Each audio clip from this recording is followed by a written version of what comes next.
In this video, we're going to explore an aspect of Martini Henry ammunition that's perhaps a little bit more historical. This, of course, is the paper-patched bullet.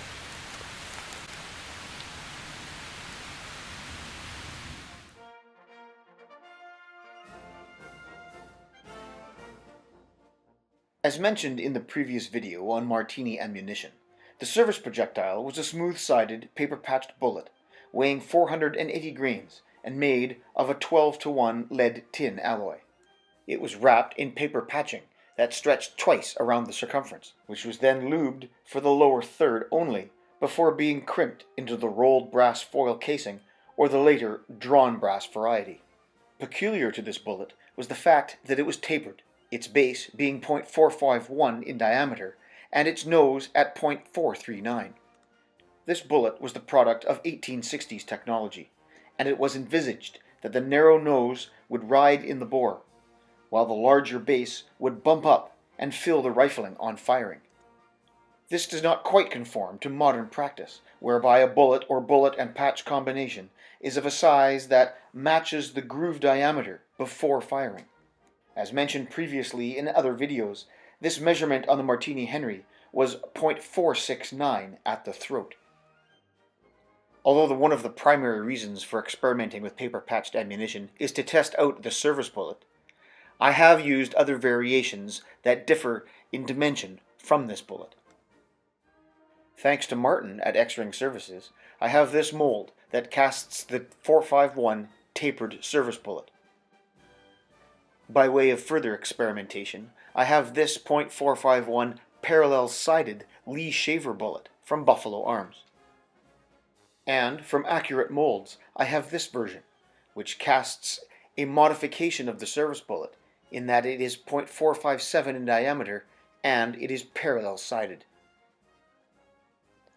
Casting of these bullets is completely conventional, and I use a 20-to-1 lead-tin alloy mix. Further details of casting can be found in the previous Martini Henry ammunition video. As with all casting, temperature and rhythm are of critical importance to getting good quality bullets from your molds. This is true whether your mold is a triple cavity like mine, or a single cavity like the one from Xring Services. Production is obviously just a little bit slower with single cavity versions. Ranking with the quality of your bullet is the quality and dimension of the paper patch. When selecting a paper and bullet combination, you have to observe the following formula. The bullet diameter plus 4 times the thickness of the paper has to equal as close to .469 as possible. One type of paper to be used is airmail paper. It's thin and relatively lightweight. Of course, this has to be offset with a slightly larger diameter bullet. I use 100% rag vellum. For these experiments, I used 2 different types. One that measures 3/1000ths in thickness, and another heavier version that measures 4.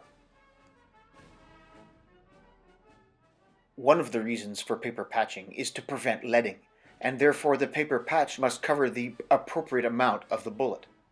Now this is an exacting business, and it's important to determine with accuracy the dimensions of your paper patch for your specific bullet.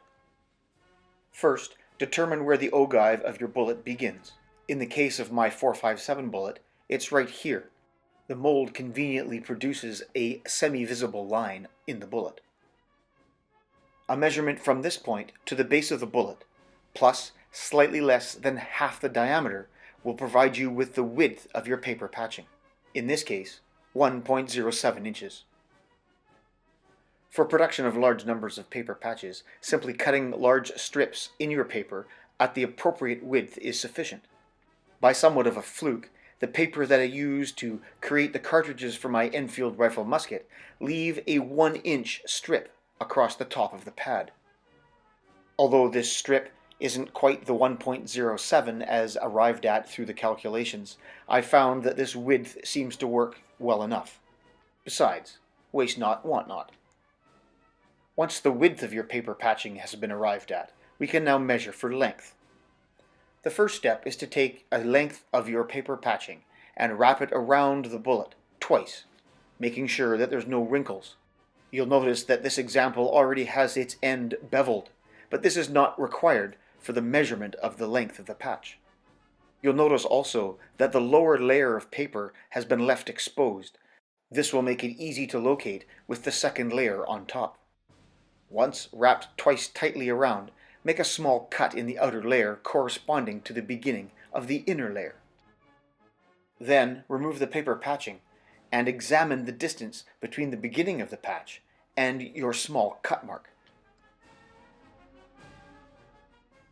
This is the length of your patch, and from here you can fashion a template with the appropriate bevel on each side, ranging from 30 to 45 degrees. In this case, I have a previously made template that I'm using to create the appropriate bevel for a prototype patch.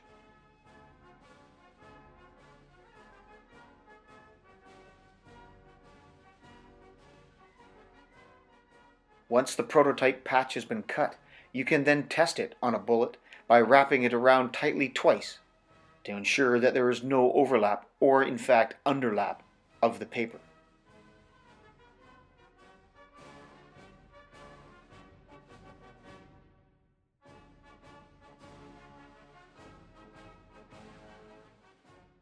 You can see here that the two ends match correctly.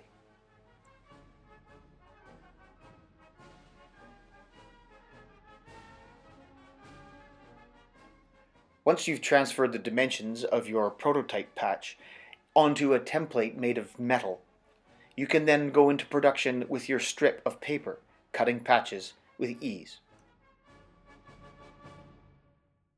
Cutting patches one at a time is hardly efficient, so cutting multiple layers is always the better case. As mentioned before, the 1-inch strip of paper left atop the pad of paper I use for my Enfield cartridges creates such a stack of paper. This way I can cut them at 25 at a time.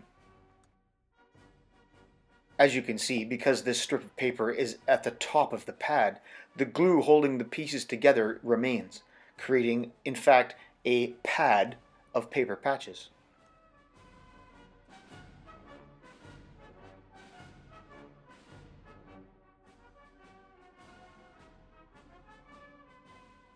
Once the patches are cut, we can then simply apply them to the bullets.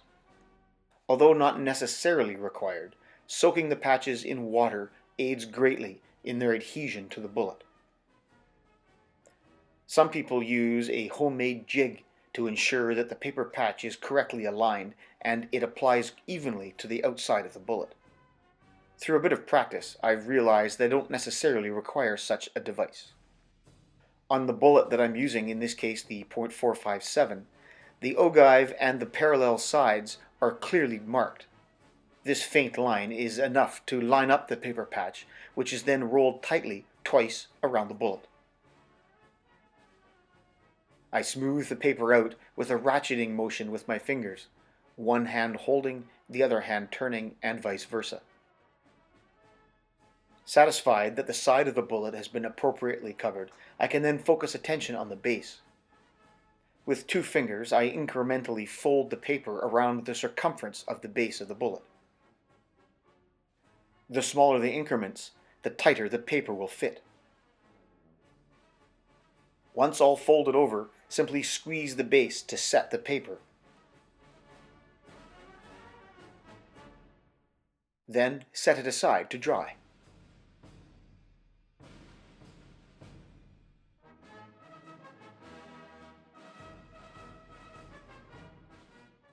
Here's the folding of the base from another angle. The first fold over the base is where the paper ends on the outer layer.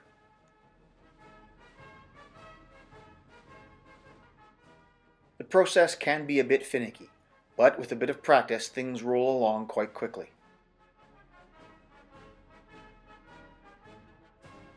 I must make mention here of the fact that trying to roll a straight-sided patch around a tapered bullet like the service bullet from Xring Services that I'm using in these experiments can be trying at times. I've found I have to offset the initial placement of the paper on the bullet so that as the wrap is completed, the edge of the paper at the nose end of the bullet remains relatively on the same plane.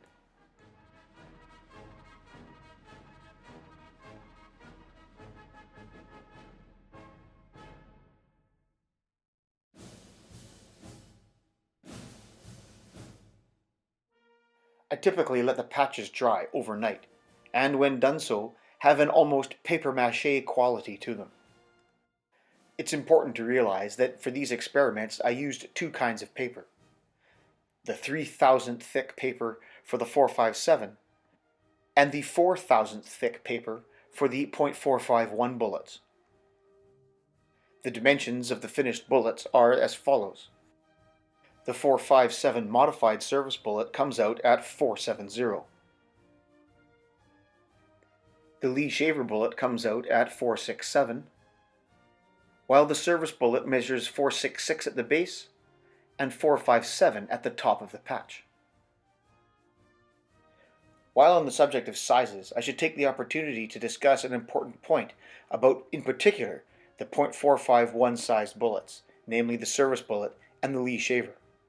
They proved to be a slip fit in the casing without any neck tension at all. Even with the thicker 4,000th paper, this was the case, and the only solution was to use the full-length sizing die. This substituting for the 480 Ruger die that I typically use for sizing. Using an appropriate amount of case lube as per any sizing operation. They were forced into the full-length sizing die only part way, just enough to size the first half of the neck. This operation kept the chamber shape as was fire formed into the casing, but made sure that the neck was smaller and therefore provided more tension on the bullet. As we can see here, after sizing with the full-length sizing die, the same bullet would not enter into the case mouth.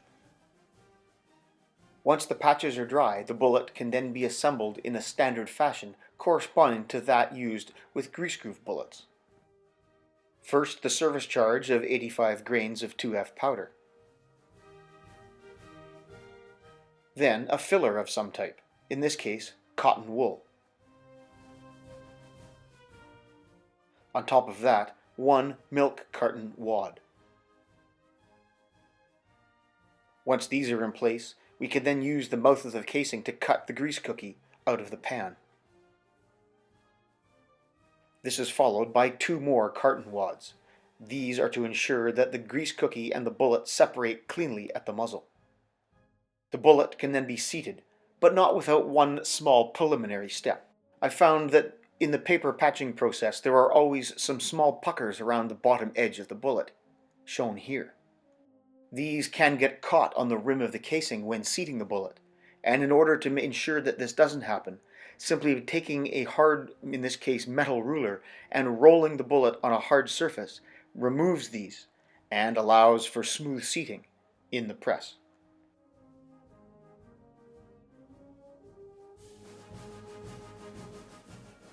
Once this is done, the filled casing can then be placed on the press, topped with the paper patched bullet. Then ram the cartridge into the seating die, set for the appropriate overall length. Once complete, you'll have the closest example to a Martini Henry service round that you can achieve with modern materials. Of course, what's the point in making historical Martini ammunition if you're not going to shoot it? So as I mentioned, the next rounds we're going to try are a bit more traditional. They're paper patched. This was more of a proof of concept shoot, and I used the Lee Shaver bullets, which were the only ones I had at the time, patched with the 4,000th thick paper to bring it up close to 469. As with previous workups with the Martini Henry, these practices utilize the blow tube to minimize fouling. The results gained with the Lee Shaver mold were promising, but not very spectacular. On to the next example. This group's going to be shot with the .451 tapered service bullet.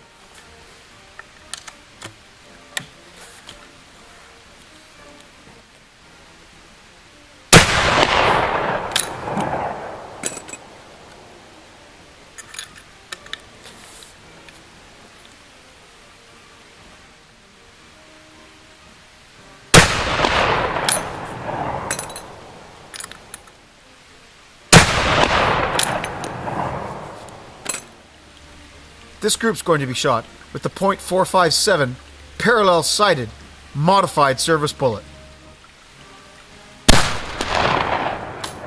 You can see from this angle bits of the paper patching shredding from the bullet as it leaves the muzzle.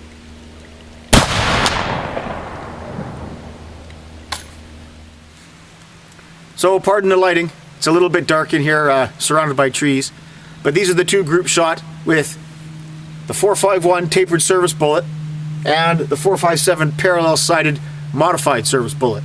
They're both the same height, just a little bit different in dimension. Of course, the modified, because it's parallel-sighted, a little bit heavier.